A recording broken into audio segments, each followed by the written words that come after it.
El proceso de transculturización en el Perú virreinal.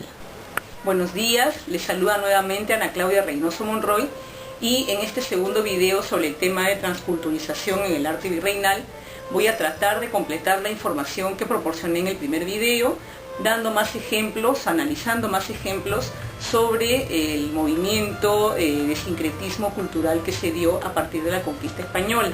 Vamos a analizar un poco algunos ejemplos del arte del Cusco, de la escuela cusqueña, de la escuela limeña y también del arte popular. Vamos a empezar hablando un poco de lo que entendemos por sincretismo.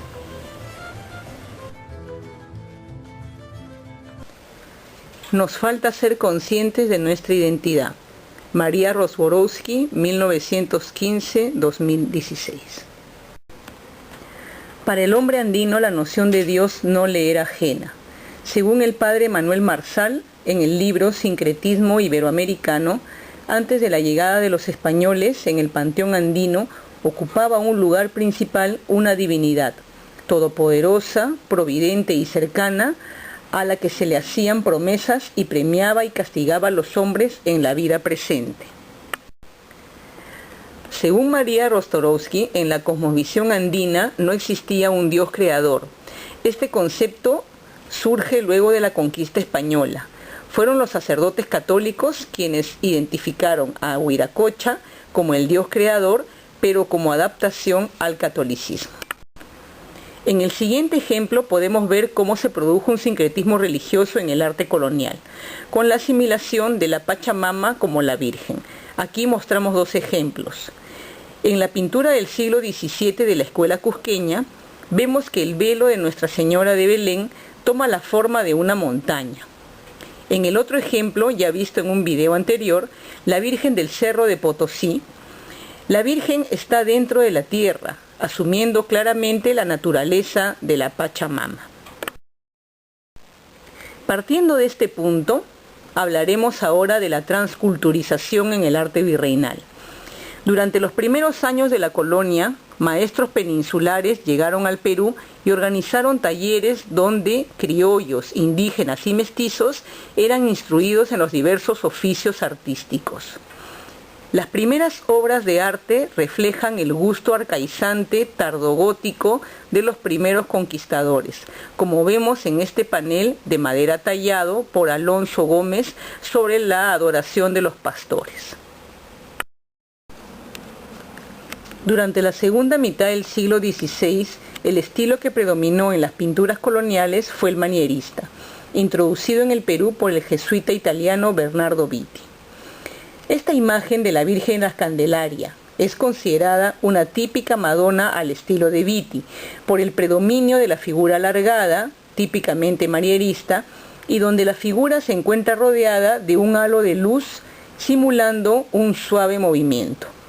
Otro aspecto típico del pintor italiano es la preferencia por tonos rosa y azul pastel que podemos observar en el manto de la Virgen. Escuela cusqueña. Los pintores de la escuela cusqueña siguieron la senda trazada por el maestro italiano Angelino Medoro. Desarrollaron un estilo sincrético en el cual combinaron las formas decorativas indígenas con las europeas.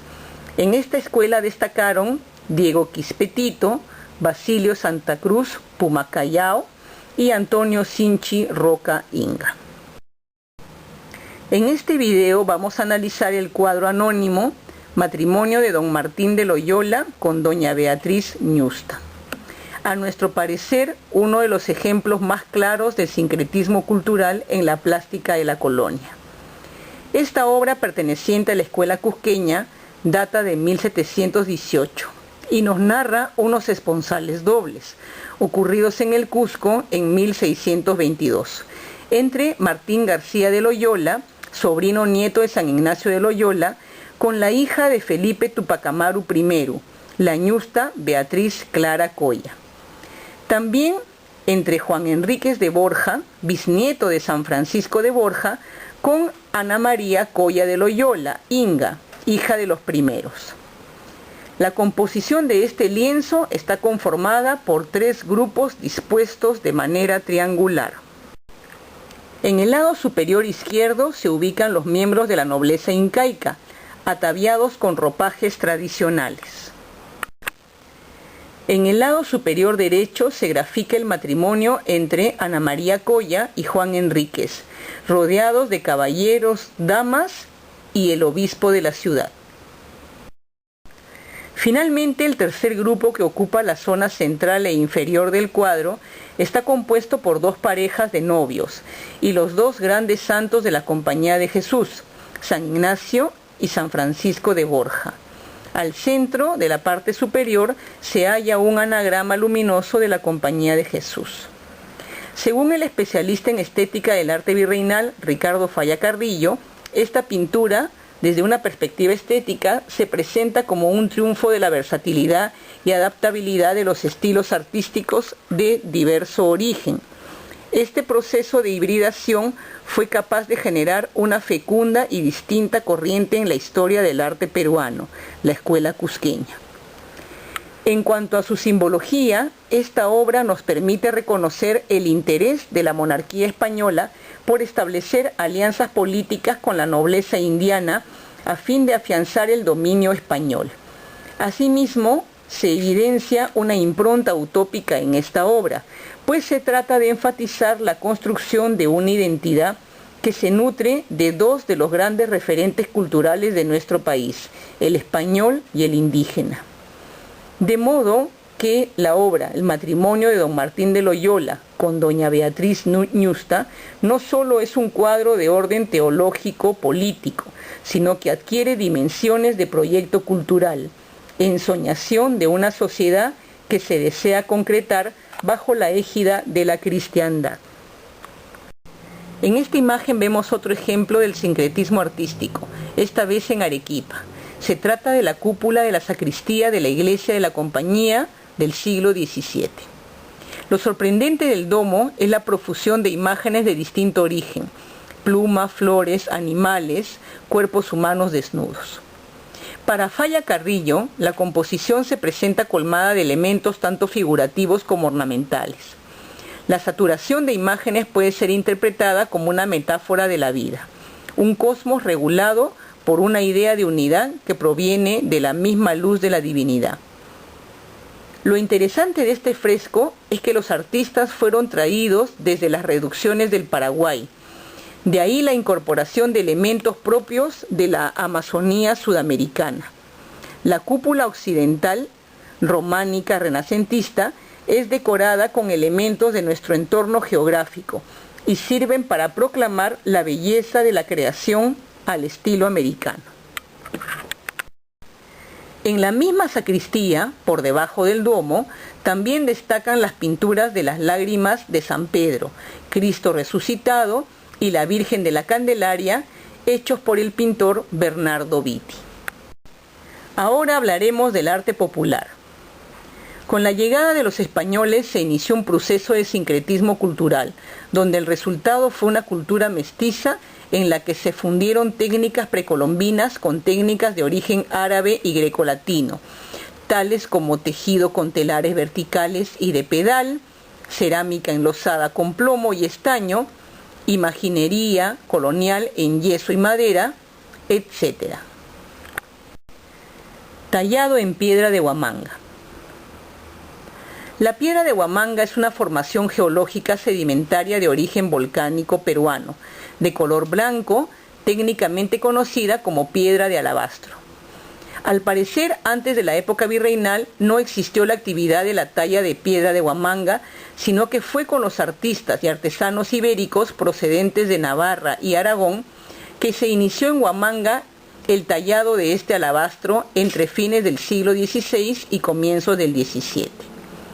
Los artistas locales supieron aprovechar al máximo las cualidades del material para elaborar tanto objetos decorativos como de culto.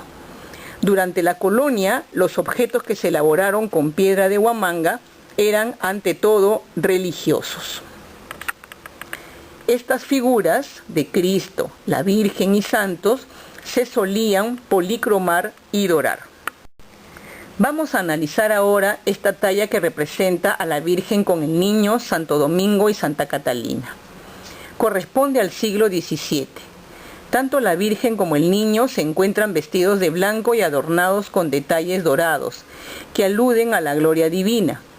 Jesús aparece bendiciendo con la mano derecha y sosteniendo un orbe con la izquierda, que alude a la universalidad de la doctrina cristiana. A sus pies se sitúan dos santos arrodillados. Al lado izquierdo, vestido con el hábito de su orden, Santo Domingo de Guzmán, identificado por el rosario que le entrega a la Virgen. En el lado opuesto se encuentra Santa Catalina de Siena, vestida con hábito blanco y luciendo la corona de espinas, que es su principal atributo iconográfico. Estas tallas son un hermoso ejemplo de la transculturalidad que predomina en el arte popular peruano. Más tarde, desde finales del siglo XVIII, aparecerán todo tipo de objetos decorativos ya de temática profana. Finalmente, en el siglo XIX, se realizarán principalmente tallas de piedra pulida, sin color, y es el estilo que predomina hasta la actualidad. El tema del mestizaje, del sincretismo y de la identidad cultural es revisado en pleno siglo XXI por talentosas artistas nacionales, como Claudia Coca en su proyecto Mestiza y Ana de Orbegoso en su proyecto Vírgenes Urbanas, trayendo a nuestra época elementos de la iconografía, del arte virreinal y dándole una connotación más social, básicamente. Vamos a hacer un repaso por algunos ejemplos del trabajo de estas artistas.